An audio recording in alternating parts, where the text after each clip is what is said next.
Hi, this is Vicki from Learning Home Volunteers, and welcome back to our Shapes Learning session. We decided to devote this last week into understanding a little bit about our own emotions. With the holidays, rain, and all the worry that's been in our lives, we thought it was a good time to have some conversations within your family about understanding emotions, learning how to self-soothe when big emotions happen, and to give your children some actually context into being able to describe their feelings better. With our little ones, especially, just the words for the emotions are new, much less being able to describe how they got there. So let's take a look. This is activity number 7, and it actually has two sub-activities.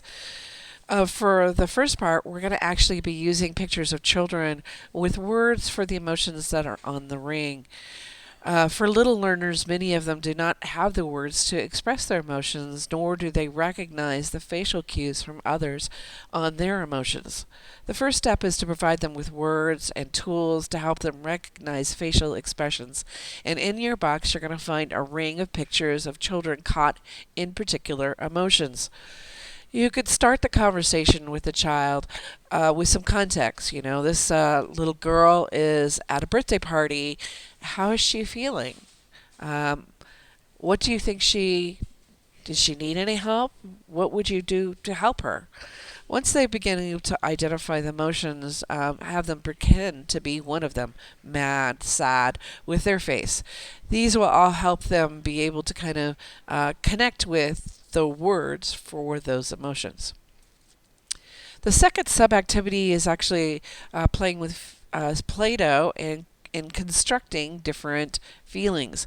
Now, on that sheet that can be used either with Play-Doh or dry eraser markers, because it's laminated and will protect the paper, you can use a face on the ring to provide words to describe and understand that emotion. And then you can have your child also use the Play-Doh sheet to show their current emotional state and reproduce themselves. So regardless of whether your child wants to work with dry eraser markers or the Play-Doh, the laminated sheets will work great. But if your child uses washable markers, crayons, pencils, or paper, it does not come off the laminated sheet. Um, Children and adults can help themselves when they're having a hard time, especially if you plan ahead. Having calming strategies is really, really important. Let's face it, there are going to be many times in your child's life where they're upset or sad or angry and could use a strategy to help them. And you may not be there. So being able to have conversations ahead of time and finding the coping methods that work for your child will really help them be able to calm themselves down. The trick to these cards is to let them choose 2 or 3 ideas which they can use to help themselves calm down, whether it's finding a quiet place or coloring or breathing. So to talk about it, let's bring up a time where they were having a hard time. Remember at Joe's birthday party when you didn't get to go first on the swing and got upset and you couldn't calm down? Well, these are some ideas that we're going to try next time when that happens. Let's look through the cards and see what you think will help.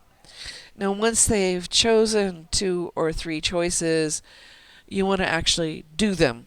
Ask them how they feel. How does it make them feel? Is it good? So the next time when they actually are having a hard time, you can remind them to try this or that. When they are having a hard time, remind them, when we talked earlier before you were having a hard time, you said we could try talking to a friend or playing with the Play-Doh. So which of these 2 things would you like to try now to see if it helps? And then put these coping strategies on the refrigerators so when they do come up, you can pull quick the cards and try the strategies. Children are learning what strategies work best for them, so it's no big deal to change the strategy if it doesn't work. There are 22 choices, and maybe there's some we haven't even thought of.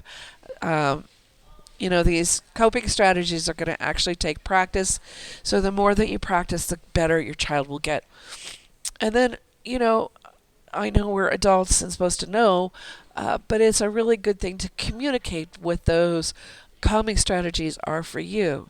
Maybe you do need a little time by yourself, or you need to be able to talk to your husband or your sister or your mom, or maybe you just need to go for a walk.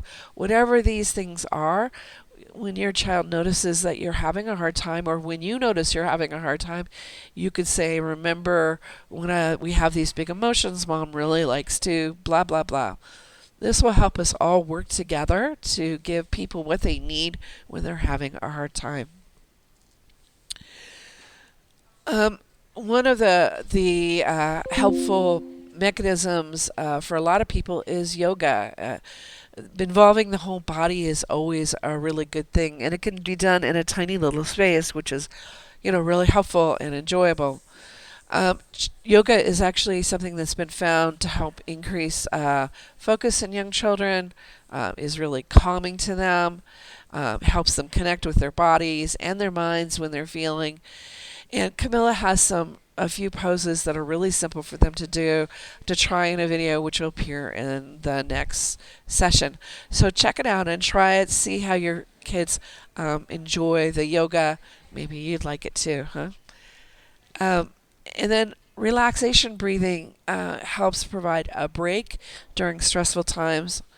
I know that for me, this is one of my best things. We provide a number of different ideas to find some ways to think about breathing, two of which I found the easiest to do with children, which is elephant breathing and bubble breathing. Camilla will be doing a demonstration video to try with the children as part of the activities that come during the next week.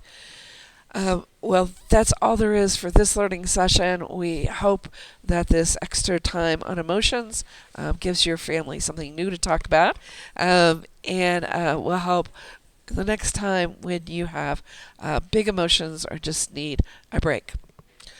Next session starts, I'm sorry, next week, and is on fairy tales.